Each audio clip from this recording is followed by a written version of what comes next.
Hello friends, आज के इस वीडियो में हम लोग normal and abnormal heart sound को सुनने वाले हैं कि एबनॉर्मल कंडीशन में कैसा हार्ट साउंड सुनाई देता है और नॉर्मल कंडीशन में कैसा हार्ट साउंड सुनाई देता है। इसको डिटेल में सुनने की कोशिश करेंगे। सबसे पहला heart sound, normal heart sound जो होता है वो S1 और S2 होता है। इसको सुनते हैं।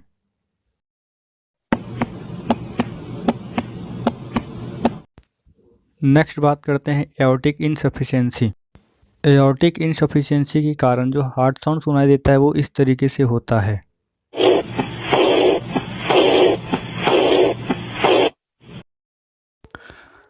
यदि एओर्टा में स्टेनोसिस होने के कारण जो हार्ट साउंड सुनाई देता है वो इस तरीके से होता है।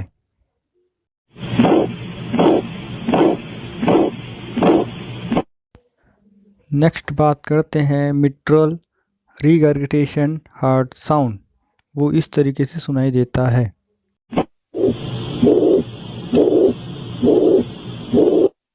नेक्स्ट हार्ट साउंड जो होता है वो होता है मिट्रल स्टेनोसिस। वो इस तरीके से सुनाई देता है। ये जो हार्ट साउंड है वो।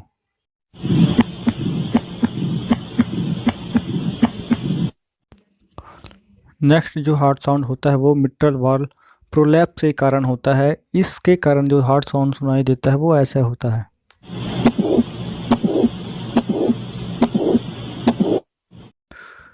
तो आज के लिए इतना काफ़ी है दोस्तों। मिलते हैं नेक्स्ट वीडियो में। अभी के लिए लाइक करो, शेयर करो और सब्सक्राइब कर दो। Thank you for watching.